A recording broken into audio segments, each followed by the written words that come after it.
Buenos días a todos, tomen asiento por favor. Hoy vamos a enfrentar una de las clases más críticas de toda su formación. Hasta ahora hemos hablado de cómo administrar recursos, cómo organizar hospitales y cómo clasificar ambulancias, pero hoy vamos a hablar de lo que puede llevarlos a la cárcel o llevar a su empresa a la quiebra si no lo manejan con precisión quirúrgica. Hoy vamos a estudiar el marco legal del transporte sanitario. Y quiero empezar rompiendo un mito que veo constantemente en los estudiantes nuevos. La ambulancia no es un vehículo con superpoderes que está por encima de la ley. Para el futuro tecnólogo en emergencias médicas y para ustedes como administradores, la ambulancia no debe ser concebida únicamente como un recurso terapéutico, sino como un objeto jurídico de alto riesgo. Cada vez que ustedes encienden ese motor y salen a la vía pública, se activa un complejo entramado de derechos constitucionales, obligaciones administrativas y riesgos penales. Vamos a dejar de lado la visión superficial de las normas de tránsito para adentrarnos en la dogmática legal. ¿Por qué es tan difícil regular esto? Porque en el transporte sanitario ecuatoriano existen dos bienes jurídicos fundamentales que entran en tensión, en una pelea constante, durante una emergencia. Por un lado, tenemos el derecho a la salud y a la vida del paciente, consagrado en el artículo 32 de la Constitución, que exige que lleguemos rápido al hospital. Pero por otro lado, y esto a menudo se olvida, tenemos el artículo 66 de la misma Constitución, que garantiza el derecho a la integridad personal y a una seguridad integral de los peatones y de los otros conductores. El Estado debe facilitar el traslado de enfermos, sí, pero debe regularlo estrictamente para evitar que ese traslado se convierta en una amenaza pública. Ustedes, como administradores, están parados justo en medio de esa tensión. Empecemos entendiendo el mapa de actores, porque en Ecuador esto es un rompecabezas. La Ley Orgánica de Transporte Terrestre, Tránsito y Seguridad Vial, la LOTTTSV, desconcentra las competencias. Imaginen que tienen que trasladar a un paciente crítico desde el Hospital de los Valles en Cumbayá hasta un hospital en Portoviejo. En ese trayecto, ustedes van a cruzar múltiples jurisdicciones y tendrán que responder ante distintas autoridades. Mientras estén en Quito, responden ante la Agencia Metropolitana de Tránsito, AMT, bajo las ordenanzas del GAD local. Apenas salen a la carretera estatal, entran en jurisdicción de la Comisión de Tránsito del Ecuador, CTE, o de la Policía Nacional en ciertos tramos, y todo esto bajo la Rectoría Nacional de la Agencia Nacional de Tránsito, ANT, y el Ministerio de Transporte. ¿Por qué les digo esto? Porque como administradores deben asegurar que sus unidades cumplan con los requisitos de matriculación del GAD donde tienen su domicilio fiscal, pero sus conductores deben conocer la normativa nacional aplicable en todo el recorrido. No pueden decir, es que en mi pueblo no se hace así, cuando los detiene un agente en otra provincia. Ahora, hablemos de la legalidad de la ambulancia antes de que siquiera se mueva. La LOTTTSV clasifica a los servicios de transporte y aquí es donde muchos emprendimientos de ambulancias privadas fracasan.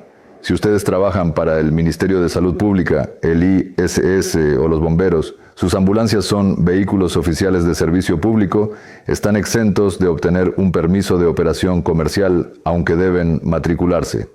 Pero escuchen bien, si ustedes administran una empresa de ambulancias privada que factura por traslados, ustedes caen en la categoría de transporte comercial.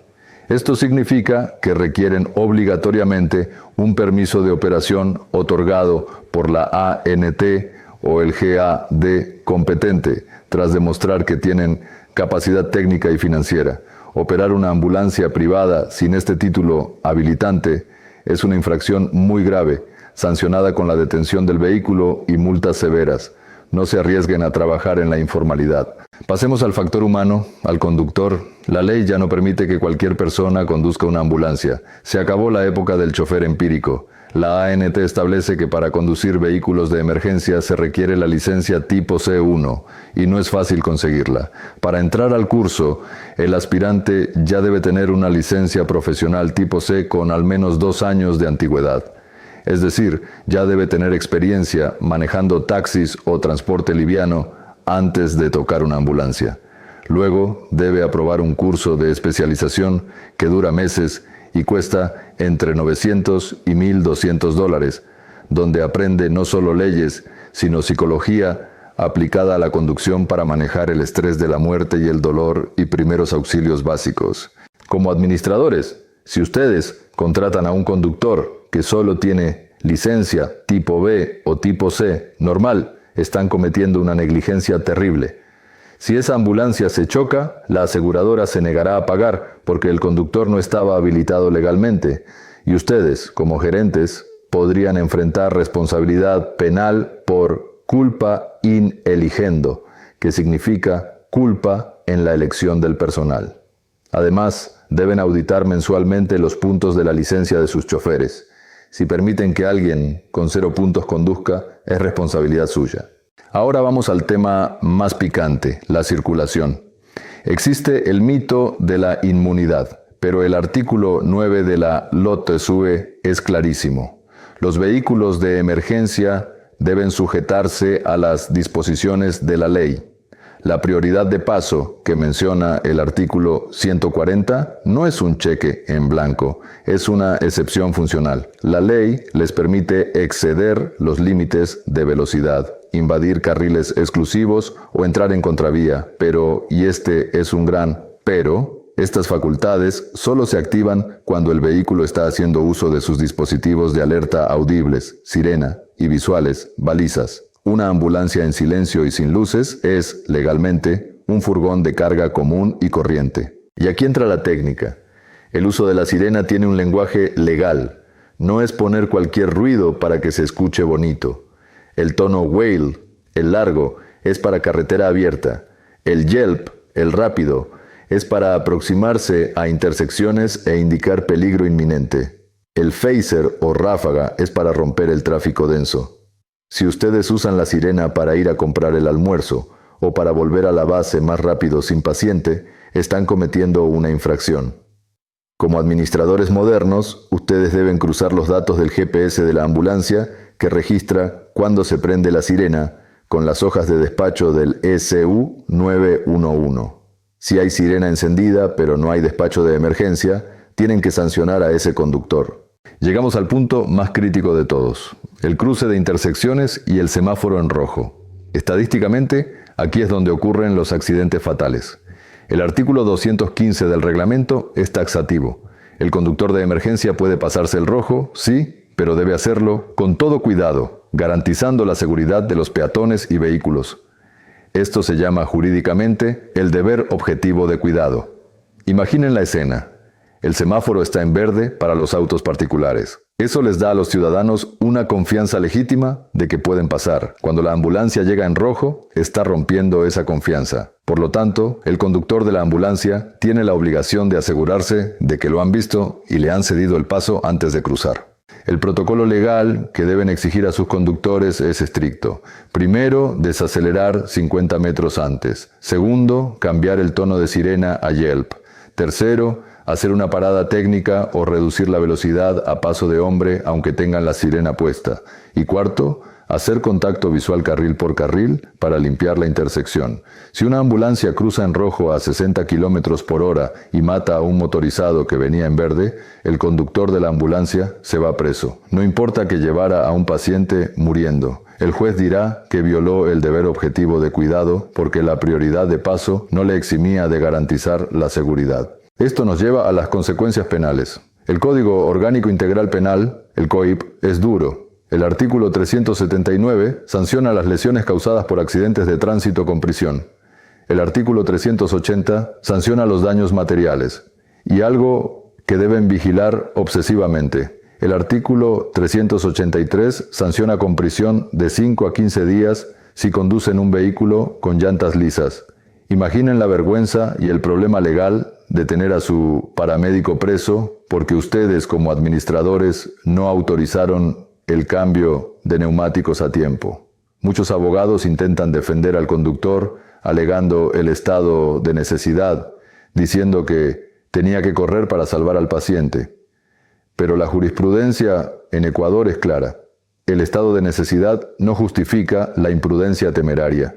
La ley dice que no se puede poner en peligro concreto y grave la vida de terceros, los peatones, para salvar una vida hipotética, el paciente. Además de la cárcel está el dinero. Existe la responsabilidad civil solidaria. Si su conductor causa un accidente y debe pagar una indemnización de $50,000 por una muerte y él no tiene ese dinero, ¿adivinen quién paga? La institución propietaria de la ambulancia. El seguro SPPAT cubre montos muy bajos, así que es vital que contraten pólizas de responsabilidad civil y daños a terceros con coberturas amplias. Para ir cerrando, hablemos de la gestión documental como defensa. En un juicio, los papeles hablan. El documento más importante para defenderse de una falla mecánica es el checklist preoperacional o lista de verificación diaria. Si hay un accidente por falla de frenos, el fiscal pedirá ese papel. Si el conductor marcó frenos en mal estado y ustedes como administradores lo dejaron salir, ustedes tienen responsabilidad penal por dolo eventual. Si el conductor marcó frenos OK sin revisarlos, la responsabilidad es de él por negligencia, y si no existe el checklist, se presume negligencia administrativa de la empresa. Finalmente, no olviden las normas técnicas INEN. La norma INEN 2564 regula cómo debe verse la ambulancia: color blanco, palabra ambulancia en espejo al frente y material retroreflectivo. Y la norma INEN 2266 sobre materiales peligrosos les exige que los tanques de oxígeno estén anclados fijamente. Un tanque de oxígeno suelto en un volcamiento es un misil que puede matar a todos dentro del habitáculo. En conclusión, estimados estudiantes, el transporte sanitario en Ecuador opera bajo un marco legal que les da poder para salvar vidas, pero les exige un nivel superior de diligencia. Ignorar la normativa, contratar conductores sin licencia C1 o no hacer el mantenimiento de las llantas no son simples faltas administrativas, son la antesala de la cárcel y de la quiebra. La excelencia en la atención prehospitalaria comienza con el respeto irrestricto a la ley.